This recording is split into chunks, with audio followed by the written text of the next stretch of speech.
Mungkin kita lanjutkan nih Bu. Itu tadi kita sudah sampai di polimer adisi Bu ya. Ya. Nah Oke. selanjutnya polimerisasi kondensasi. Ya, sekarang kita masuk ke polimerisasi kondensasi. Baik. Kalau dalam polimerisasi kondensasi kita bisa lihat di slide ya Mas Amar Iya, ya. Di slide kita lihat di sini bahwa polimer kondensasi ini terjadi pada monomer-monomer yang ujungnya mempunyai gugus fungsi. Seperti dia ada di sini ada gugus amina, kemudian dengan gugus karboksil. Karboksil dan gugus amina ya Bu amina ya. ya. Baik. Ini bila berkondensasi ya, dia akan nanti hasilnya dia mengeluarkan molekul kecil yaitu H2O ya. Baik. Terus kemudian ikatan di antara gugus amina dan karboksilat ini disebut ikatan amida. Ikatan amida Ya, ya. nah penggabungan ini menghasilkan suatu polimer yaitu asam 6 aminoheksanoat atau yang biasa dikenal dengan nilon ya, yang dipakai untuk bahan pakaian itu. Baik. Seperti itu. Baik. Nah selanjutnya Ibu, kita masuk ke polimer terdiri dari ada polimer termoplas dan termoset. Ini bisa dijelaskan lebih lanjut ini Bu? Iya Mas Amar. Jadi polimer berdasarkan sifat tahan panasnya terbagi menjadi polimer termoplas dan polimer termoset. Baik. Polimer termoplas di sini adalah polimer yang tidak tahan panas. Jadi polimer ini mudah didaur ulang. Jadi kalau dia dipanaskan dia akan mencair, kemudian bisa dicetak kembali, bisa didaur ulang. Baik. Itu seperti apa Ibu ya? Nah itu seperti kantong-kantong plastik gitu ya, yang dari polietilen dan PVC tadi itu bisa didaur ulang. Gitu ya. Kemudian kalau polimer termoset dia justru yang tahan panas.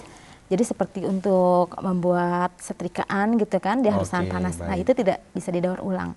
Kalau yang kayak panci seperti itu, termasuk itu nggak Bu, polimer yang termoset ini? Kalau kayak teflon, kayak gitu? teflon, iya termasuk yang tahan termasuk panas. yang tahan Iya, panas seperti itu ya. Iya. Baik, tadi yang kalau yang saya ulangi bahwa kalau polimer termoplas yang tidak tahan panas ya Bu ya? Ya, tidak seperti tahan kantong panas. plastik. Kantong plastik itu, Kantong makanya plastik tadi yang bisa tidak diurai kembali ya. Iya, makanya tidak boleh kita menaruh makanan panas. Baik. Gitu, Dan ya. kalau polimer termoset justru yang kuat panas. Tahan panas. Yang ya. tahan panas seperti yang pembuatan setrika, Iya. teflon untuk Iya. alat-alat memasak ya Bu ya. Iya, benar. Dan itu aman ya Bu ya? Melamin ya. Itu aman ya. Kalau yang tadi yang termoplas kan tidak aman. Ya, jadi bagi melamin kesehatan. kalau untuk makanan bisa dipakai melamin seperti itu. Baik. Ya. Nah, selanjutnya ini jenis polimer apa lagi nih Bu? Ada yang terdiri yang setahu saya ini saya baca ada sintetik dan alam. Iya. Iya, Mas Amar. Jadi berdasarkan asalnya polimer terbagi menjadi polimer sintetik dan polimer alam. Baik. Nah, polimer sintetik itu sendiri contohnya tadi plastik ya. Plastik kan banyak dibuat secara sintetik. Kemudian karet ya seperti ban itu dibuat secara sintetik. Walaupun ada karet alam tapi kurang bagus, jadi dibuat secara sintetik. Ya, kemudian kalau yang dari alam itu banyak kan dalam tubuh makhluk hidup, dalam tubuh kita itu kan juga banyak mengandung karbohidrat, atau di dalam hewan, di dalam tumbuhan itu banyak mengandung polimer alam yaitu karbohidrat atau polisakarida.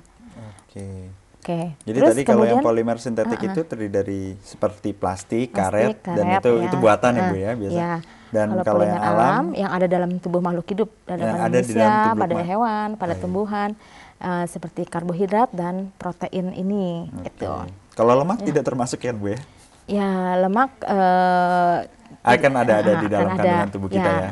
Tapi lebih sering adalah karbohidrat dan ya, protein. dalam bahasannya berbeda. Oke.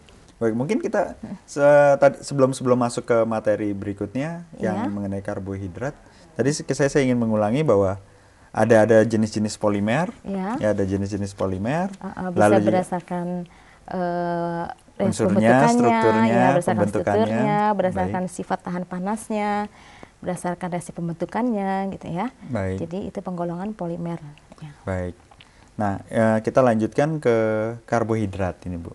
Karbohidrat. Tadi Ibu katakan karbohidrat ini ada di dalam manusia atau makhluk hidup ya? Makhluk hidup bisa. Unsurnya tersebut ya. Dan tadi kalau masuk dari berdasarkan asalnya kan ada di kategori polimer alam ya Bu ya? Iya, betul. Baik. Ya. Mungkin kita bahas lebih dalam mengenai karbohidrat ini kali Bu. Ya. Karbohidrat mempunyai struktur atau rumus CnH2ON. Karena di sini ada karbon dan ada hidrat. Jadi bernama karbohidrat, gitu ya. Kemudian klasifikasi karbohidrat, ada monosakarida, ada oligosakarida, termasuk di dalamnya disakarida, dan ada polisakarida. Ini tergantung dari jumlah monosakarida atau jumlah monomernya. Baik. Kalau monosakarida berarti dia hanya terdiri dari satu gula saja. Terdiri dari satu gula. Ya, atau monosakarida. Monosakarida sendiri ada dua, digolongkan dua, yaitu aldosa dan ketosa.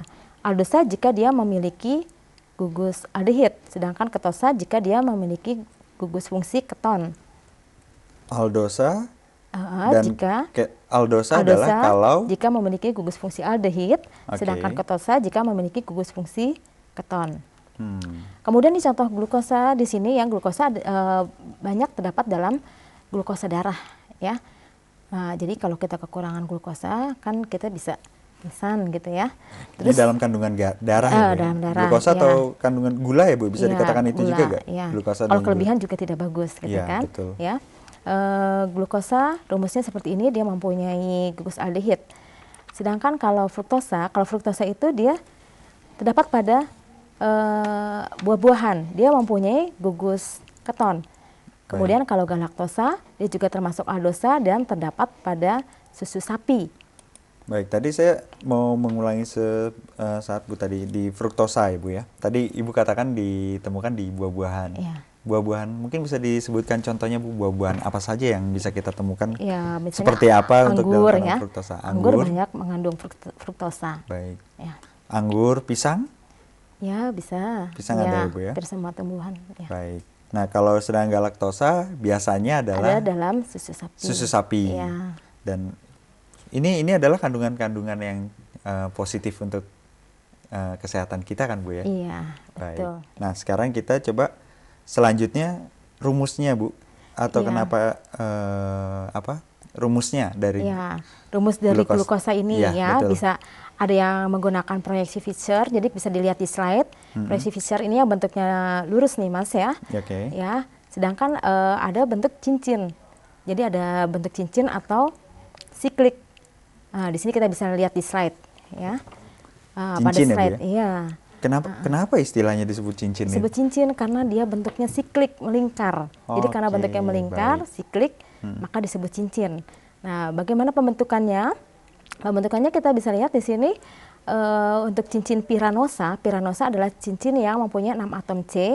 Itu terbentuk dari OH pada C kelima atau hidroksil pada C kelima berikatan dengan atom C pada gugus aldehid C pertama. Sehingga pertemuannya ini membentuk turunan hemiasetal seperti ini. Nah, ini membentuk cincin segi 6 atau piranosa. Ya. Baik. Kemudian OH di sini menghadap ke bawah sehingga bernama alfa. Ya, jadi ada alfa D glukopiranosa. Ini untuk cincin yang piranosa tadi Bu. Ya. Cincin piranosa terdiri 6 atom C Bu ya. Sedangkan ada lagi yang cincin 5 atau disebut furanosa. Itu terjadi karena pertemuan antara gugus hidroksil pada C kelima dengan gugus keton pada C kedua. Sehingga membentuk siklik 5. Ini disebut furanosa. Dalam bentuk 5 itu ya Bu ya? 5 ya. Nah, di sini ada dua konformasi, ada konformasi beta dan konformasi alfa. Seperti yang tadi sebelumnya, kalau konformasi alfa itu OH-nya terletak di bawah. Nah, kalau konformasi beta, dia OH-nya terletak di atas. Ya, jadi namanya beta D fruktofuranosa, karena ini dia berasal dari fruktosa. Jadi furanosa, sedangkan kalau yang di bawah alfa D fruktofuranosa. Baik, jeda terlebih dahulu, maka itu pemirsa Diklat Jarak Jauh Kementerian Agama, jangan kemana-mana, kami akan segera kembali.